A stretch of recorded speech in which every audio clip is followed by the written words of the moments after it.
Honorable Dr. Chiko Kafo. Thank you very much. Thank you very much. Malnutrition in Nigeria is a major issue affecting 35 million children under 5, with 12 million stunted, 3 million wasted, and 23.5 million anemic. The 2023 CADA report of the United Nations Office of Coordinator, Humanitarian Affairs, revealed that out of 17.7 million hungry people, 2.6 million children are faced with severe acute malnutrition as at 2024. These figures may worsen on account of current food inflation rate of about 33.7%. The effects of malnutrition on health are multifaceted, especially in children, especially among the under 5s, physically underweight, mentally suboptimal brain development, and low intellectual output. Physiologically, lower immunity, socially, school dropouts, detachment from smart peers, and vulnerable to antisocial behavior. The economic effects of malnutrition are direct and indirect. According to the National Planning Commission, the economic impact of malnutrition in Nigeria in terms of lost productivity and human capital development is estimated at $1.5 billion. The 10th House of Representatives under my leadership is committed to all legislative functions of Parliament and understand the primacy of a healthy citizenry for socio-economic development. It is therefore in our quest to execute this function that the House of Representatives found it expedient to create a specific committee on nutrition and food security in December 2023 as a legislative response to address the worsening food insecurity and increasing malnutrition, especially among children, pregnant women, and nursing mothers. This is in line with the renewed hope agenda of Mr. President, our leader, to boost nutrition and food security in Nigeria. This is the first time such a committee is created in the history of the legislature as an arm of government in Nigeria, underscoring the importance we attach to this contemporary challenge. And one of the jurisdictions of the committee, as mandated in the standing order of the House of Representatives, is the National Homegrown School Feeding Program. This brand new committee has as its chairman, Honorable Chike Jonoka for PhD, private sector trained and public sector groomed legislature, one of the finest and the best that we have in this 10th Assembly, having been part of the 8th and the 9th previous assemblies. This committee is vested with the constitutional oversight powers for effective legislative inputs to ensure that the National Homegrown School Feeding Program is implemented with ease and efficiency. We recognize that a well-fed child is a productive learner, and a productive learner is the foundation of a prosperous nation. Given the profound importance of this program, its success demands the highest level of rigor from all implementation agencies. This necessitates a clear, detailed, and measurable implementation work plan. Furthermore, we must insist on absolutely transparent procurement processes. The sacred funds allocated for nourishing our children must be dedicated solely to that purpose, not consumed by the procurement of expensive, non-essential items like Hiluxes and other luxury vehicles as program vehicles, a pitfall we have regrettably witnessed in failed programs of the past. Drawing from the above and relying on the original intention of Mr. President, I want to convey my personal commitment and that of the House 10th Assembly to a stage-by-stage oversight process. The Committee on Nutrition and Food Security will actively monitor the implementation and outcomes of this program to ensure it truly justifies the desires of Mr. President and, most importantly, delivers robust welfare for the benefiting Nigerian school children. I am particularly glad that the presidency, through the PRESEFI, has taken the bull by the horn by organizing this National Policy Forum to strategize on the much-awaited roadmap for the institutionalization and implementation of the homegrown school feeding program, which no doubt will record positive results for our school children. The House of Representatives will remain committed to work with the presidency and indeed all other ministries, departments, and agencies whose responsibilities aligns with our mandate. The task of alleviating hunger and malnutrition has become a top priority under my leadership and will continue to utilize every legislative tool to achieve set objectives. Let us therefore join forces of commitment and political will together to achieve this common cause for the good of our children. Thank you, and God bless our country. Right Honorable Tajuddin. Advisor to the President, Economic Affairs in the Office of the Vice President. That is not vice presidential clap. Keep it going, keep it.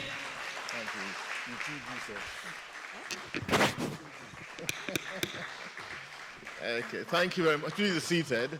On existing protocols, Your Excellencies, ladies and gentlemen, and no Nigerian farmer should be excluded from the prosperity their labor creates.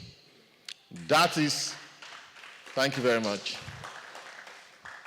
That is at the heart of our homegrown school feeding program, and it is also the backbone of our national strategy for sustainable economic growth, financial inclusion, and even national security. Under President Bola Ahmed Tinubu's renewed hope agenda, we are committed to building a $1 trillion economy by 2030. The journey does not begin on the trading floors or in boardrooms. It begins in the classroom and in the smallholder field, where nutrition, thank you, where nutrition drives learning and offtake drives livelihood. School meals are not charity. They are economic infrastructure, a guaranteed daily nationwide market that links local producers, processors, transporters, cooks, and schools into a living value chain. This year, the federal government relaunched the Renewed Hope National Homegrown School Feeding Program, signaling a decisive return to scale and systemization. The program is designed to boost enrollment and attendance, improve academic performance, and raise smallholder incomes through stable local procurement. Alongside the core program, the government has inaugurated the Alternate Education and Renewed Hope School Feeding Project, an expansion that targets out-of-school and highly vulnerable children with the ambition of reaching up to 20 million by 2026. With NIMC identity management integrated into its delivery, we are ensuring transparency and accountability so that real pupils receive real meals and every naira spent works twice, once for the child and again for the local economy. Ambition requires investment, and the federal government has acknowledged that sustaining national coverage may require around 1 trillion naira annually. But this is not a cost. It is a nation-building investment with high social, economic, and security returns. A child nourished is a child less vulnerable to exploitation. A farmer linked to formal markets is a citizen less vulnerable to economic despair. Communities where youth are engaged in learning and enterprise are communities less vulnerable to insecurity. This is why school feeding must be understood not just as a social intervention, but as a national security investment. In Nigeria, most fragile regions, poverty, hunger, and lack of opportunity are the breeding grounds for extremism and conflict. Every hot meal served in a classroom is also a barrier against recruitment into violence, a reinforcement of the state's presence, and a promise of hope where despair might otherwise take root. If the price of exclusion is insecurity, then the dividend of inclusion is peace. The ASO Accord of Economic and Financial Inclusion, launched under Your Excellency's leadership, calls for bold government-to-people rails and inclusive market systems. School feeding embodies this vision.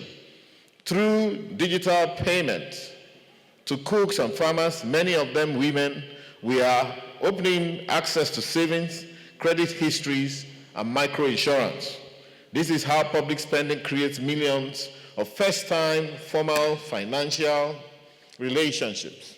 In this way, a program for nutrition becomes a daily pathway for financial empowerment and national resilience. Financial inclusion is not a slogan. It is the on-ramp to growth and stability. By bringing MSMEs, women, and vulnerable households into the financial system, we shrink the shadows in which insecurity grows. When local markets thrive, when farmers see guaranteed demand, when cooks receive fair and timely pay, and when women micro-entrepreneurs build assets, the drivers of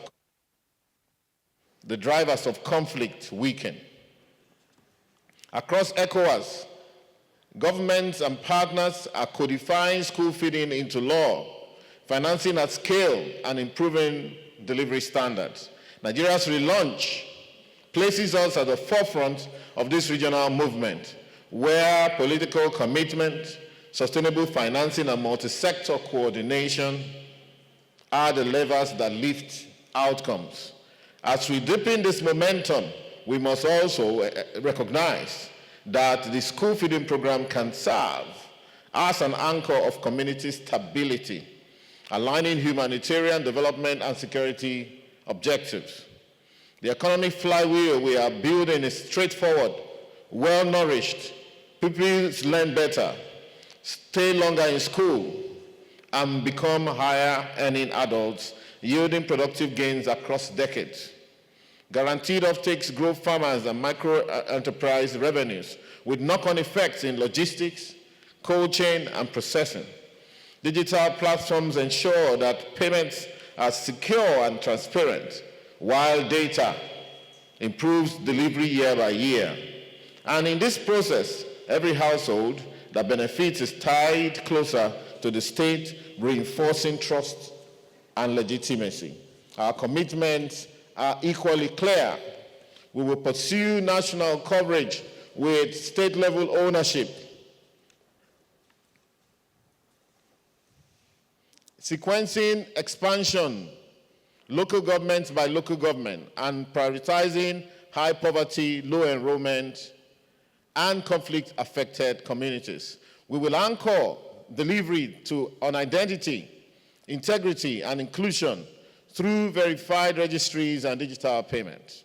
We will ensure that women remain at the center, with the majority of cooks and micro-suppliers drawn from women-led enterprises, giving them access to savings, credit, and insurance. We will embrace transparent financing, mobilizing blended frameworks of federal and state appropriations, partner support, and private sector investment, while pushing cost and delivery metrics. And we will treat this not as a feeding scheme, but as a learning system, applying political economy analysis and independent evaluation each year to refine and improve. By 2026, success will look like hunger-free classrooms as the national norm, measurable gains in attendance and foundational learning, millions of women micro-entrepreneurs banked and formalized, expanded demand for Nigerian-grown staples, sustaining rural incomes, and real-time delivery data, reducing leakages, and increasing trust in government. But success will also mean fewer children falling prey to the manipulations of violent groups, more households resilient against economic shocks, and communities bound more tightly to the national fabric. To our governors, we ask for a commitment to fund state compacts, Align procurement to local crops and open your data to accountability. To our private sector, we extend an invitation to invest in logistics, warehousing, processing, and payments technology, and the demand is guaranteed and the returns are real. To our development partners, we welcome your scrutiny and support in standards and verification. To parents and teachers, we urge you to keep us honest. And to our children, we say this: your country sees you, values you, and will feed both your bodies and your dreams. Your Excellencies, this program is Renewed Hope in Motion, a daily national transaction that teaches better, farms better, pays better, and critically secures better. If we stay the course, tying nutrition to learning, procurement to inclusion, payments to transparency, and opportunity to peace, then the road to a $1 trillion Nigerian economy will be paved, not just with policy, but with the nourishing meal after with one nourishing meal after another, served in every public classroom in this country. Let us build our future, plate by plate, child by child, market by market, and community by community together. On this note, I hereby declare open on behalf of the Vice President this National Policy Forum to the glory of God. Federal. Oh, I'm seeing Dr. Alan Traore coming, the director from ECOWAS Commission. Please, can we warmly welcome him for the special remarks?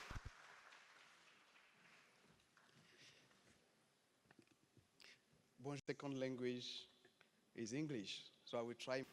This exchange of views today is an opportunity for all of us to recall that food and nutritional security in general, and school feeding in particular, remains a strategic priority for our organization, ECOWAS. It is the heart of our regional agricultural policy, ECOWAP, particularly through the Axis 3, which aim to improve access to food, nutrition, and the resilience of vulnerable population. Ladies and gentlemen, children's education is an essential pillar of the development of human capital in West Africa.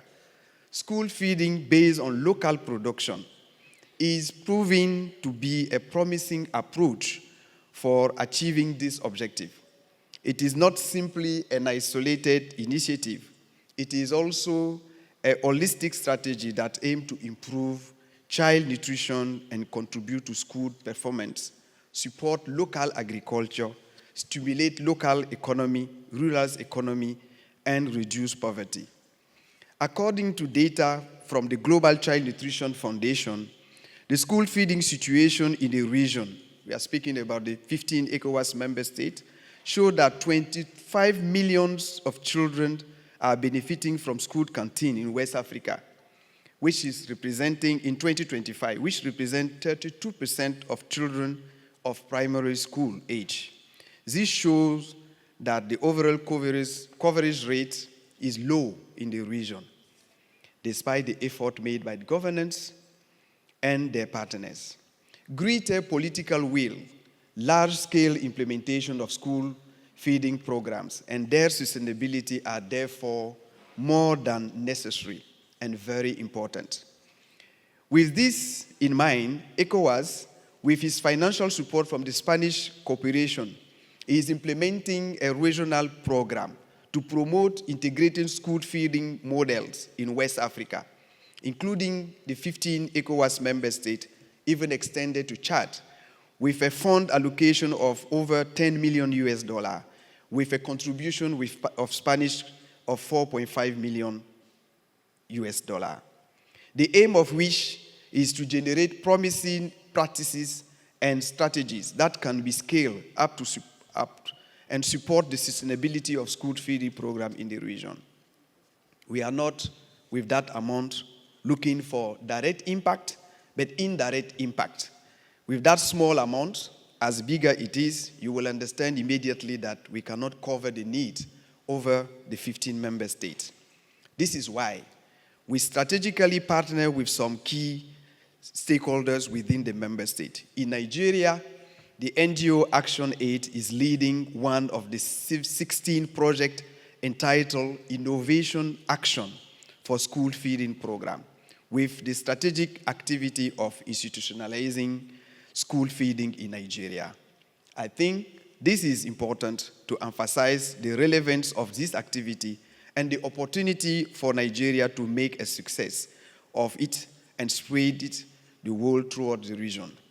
Indeed, through the process of institutionalization, dialogue between stakeholders, we can facilitate and have a better understanding and appreciation of the governance, various strategies for the sustainability of the program. I will also like to highlight one of the assets that could make this initiative a success.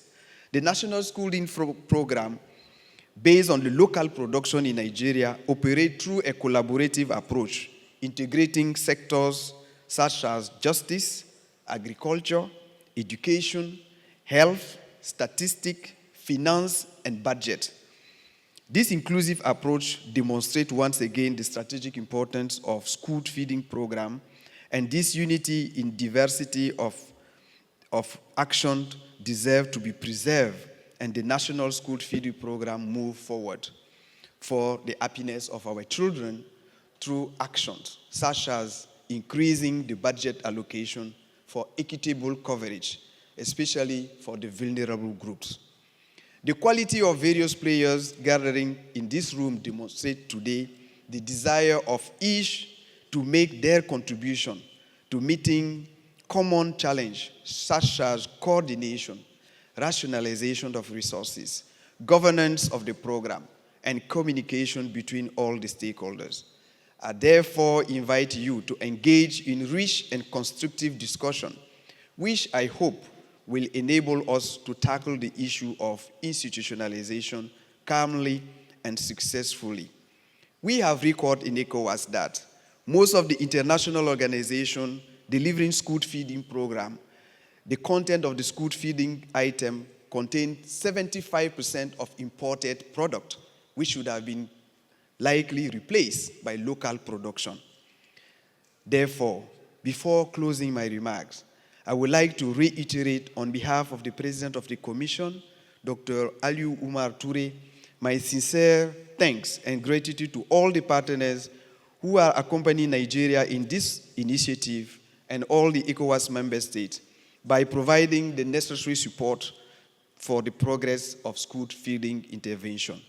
Finally, I would like to thank the Country Director of Action Aid and his brilliant team for organizing this forum and the great collaboration we have started since several years, the media and everyone involved in one way or another.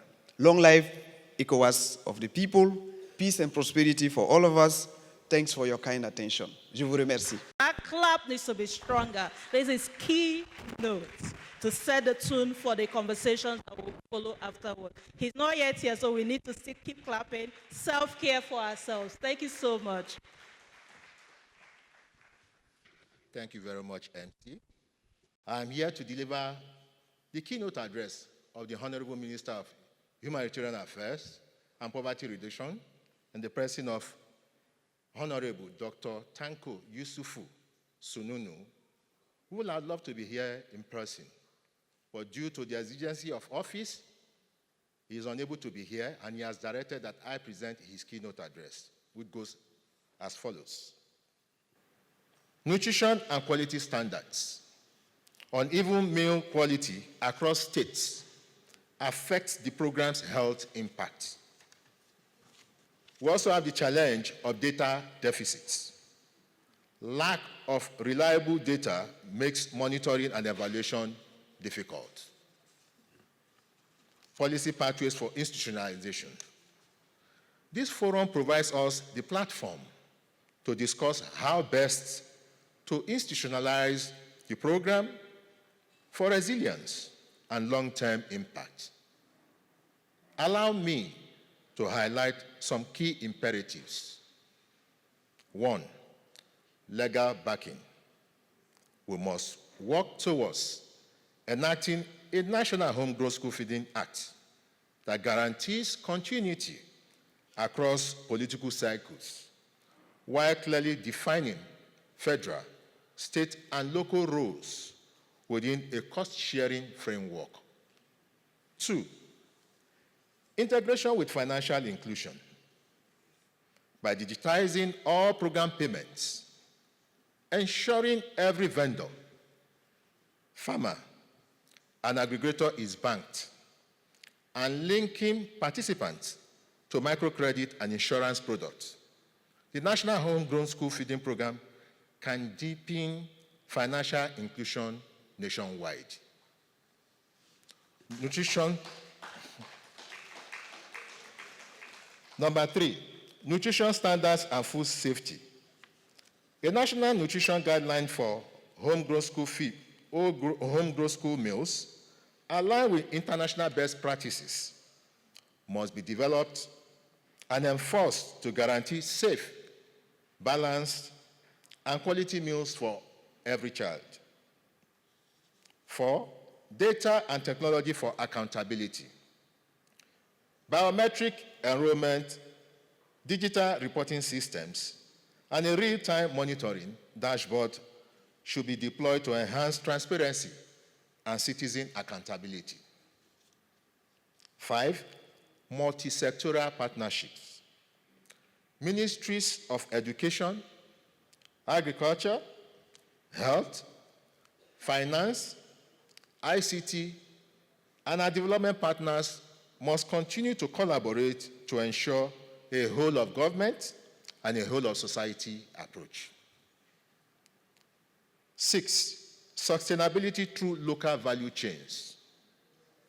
By strengthening farmer cooperatives, encouraging contract farming, and adopting climate-smart agriculture, the National Homegrown School Feeding Program can stimulate local economies while building resilience against climate shocks. Expected impact of institutionalization. If we succeed in institutionalizing this program, 1, children will not only stay in school, but thrive academically. 2, farmers will have assured markets, boosting food production and incomes. 3, women will be further empowered as economic actors. 4, financial inclusion will expand, bringing millions into the formal economy. And 5, national development will be accelerated through inclusive growth and stronger human capital. Distinguished ladies and gentlemen, the future of this program lies in the decisions we take today. We must ask ourselves, what structures do we need to guarantee the National Homegrown School Feeding Program's sustainability across political transitions? How do we make financial inclusion not just an add-on, but a central pillar of the program? How can technology help us build a transparent, accountable, and citizen-owned homegrown school feeding program? This forum is not just about reflection. It is about commitment and action. In conclusion, let me emphasize that the homegrown school feeding program is more than a social investment. It is a legacy for our children and a catalyst for national transformation. Under the Renewed Hope agenda, we are determined to consolidate this program, to institutionalize it with strong legal, financial, and policy frameworks, and to ensure that every Nigerian child has the right foundation for a brighter future. The three tiers of government must come together to financially support this program with the private sector, development partners, and communities playing a key role in ensuring stability and sustainability.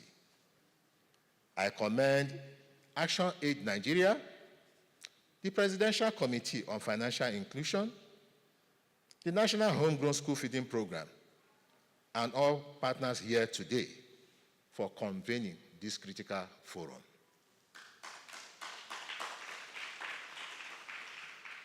Together, let us seize these opportunities to strengthen the program, safeguard its future, and unlock its full potential for national development.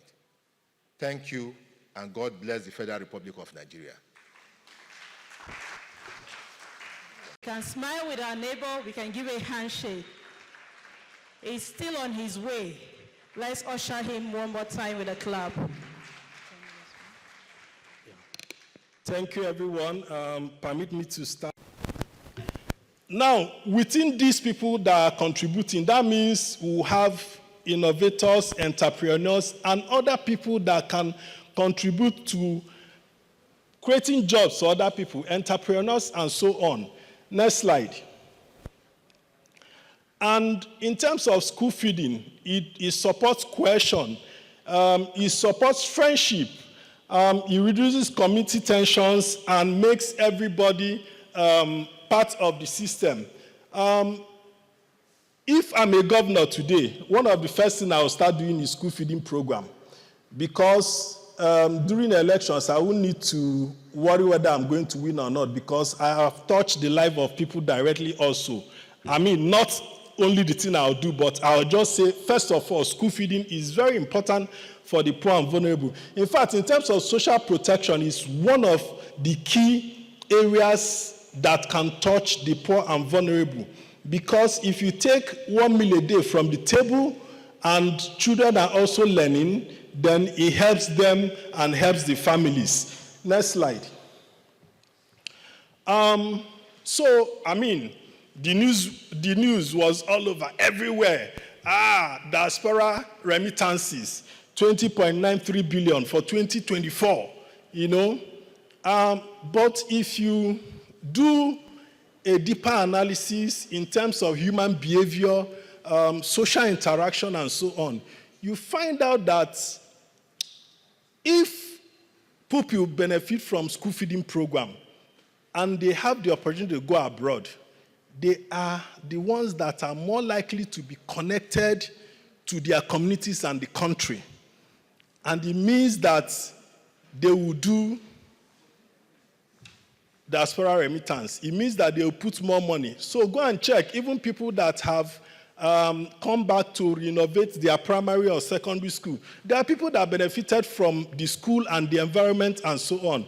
So even diaspora remittances, school feeding can contribute to that in the future. Next slide. So, in terms of iodine deficiency, in terms of health, school feeding contributes to that. And it also, supports reduction in respiratory infections and other diseases related to vitamin A deficiency. Next slide. Now, ECOWAS had mentioned how many children are being fed. So by 2022, we are no longer within this ECOWAS map because we stopped our school feeding program. So it's important as a country that we come back here quickly. And we're expecting that by the time we are finishing these conversations, we're expecting that the federal, state, and local governments can start school feeding program. In fact, if local governments start getting their, as they are getting their revenue, although there are a lot of conversation around that, one of the things we think that they need to quickly start doing is school feeding program. I know Dr. Princess will talk about the formula in terms of how many percentage for federal, for state, and for local government. Next slide.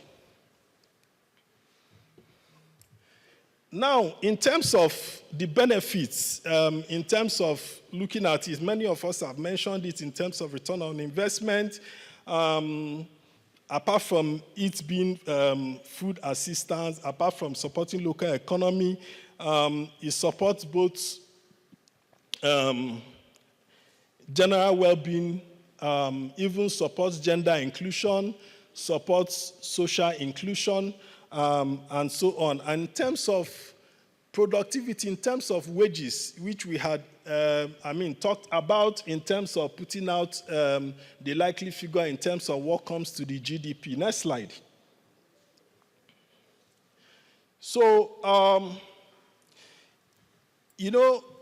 when we talk about integrated school feeding program, we are looking at health, looking at education, looking at agriculture, and so on. So it needs to work together. In some places where they are doing school feeding program, you find the Ministry of Health supporting by deworming the children and other support. In Sasaka and Mayodaga in Taraba, we had also done trainings on nutrition for the canteen mothers, hygiene, and so on. And we had also provided solar-powered water pump to be able to have clean water and so on, integrating wash. So it's very important that those are all integrated. We also supported the development of agroecology gardens. So they have agroecology gardens and so on, because we need to also make sure that the food produced is healthy and so on. Next slide. So we are hoping, and we know that that will happen. We are expecting the federal, states, and local government to quickly start school feeding program and sustain it. And we are very sure that will happen because it's an investment for the country. Next slide. So I'll just say that ActionAid, we are also raising resources to do more across Nigeria, doing what we call Nigerians for Nigerians, and getting people to donate as small as 2,000 per month and more. Some people are donating 100,000 per month so that we can reach the unreached. I wish you would see the community, the two communities we are doing this particular school feeding program. You know that it's a very, very hard to reach community. So the form will be going around and so on. Next slide. So I would like to say thank you, Eshe, Nagode, Dalo, and we look forward to collaborating with you all. Gently and ask him or her to smile. Are we ready? Are we ready?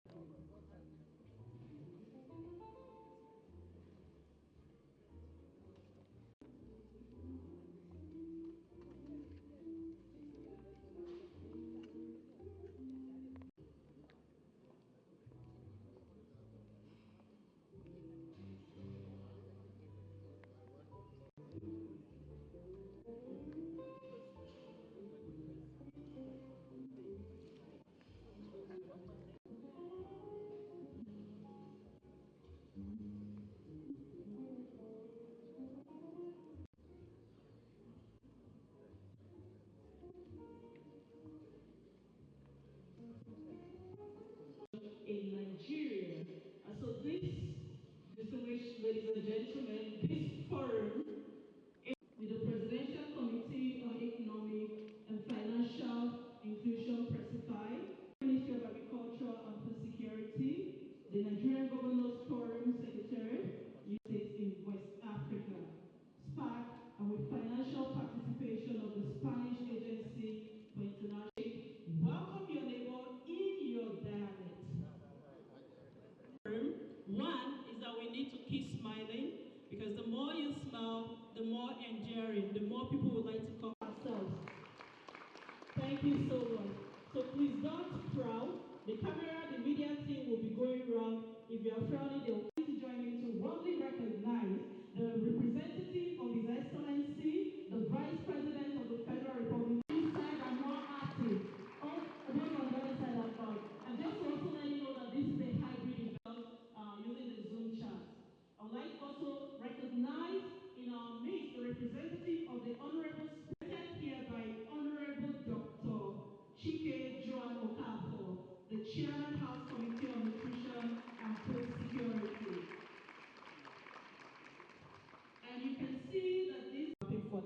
smiling with them.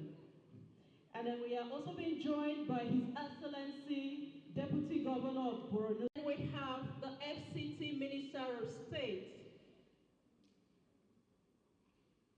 Honorable Mai, Mr. Shamseldin Babatunde Ogunjimi.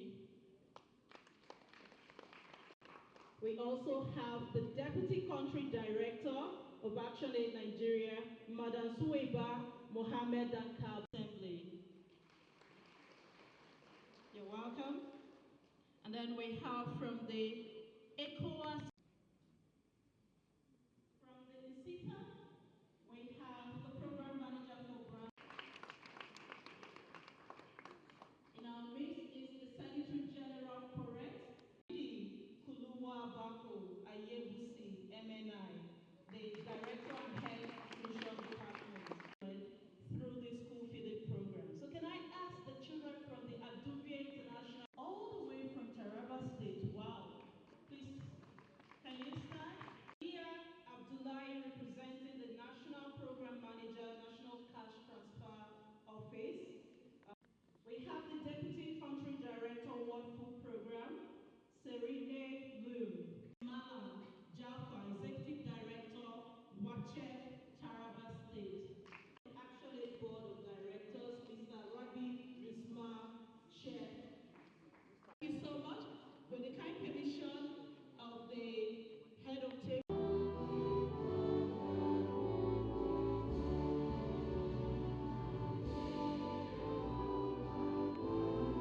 Thank you, distinguished ladies and gentlemen. You may now be seated.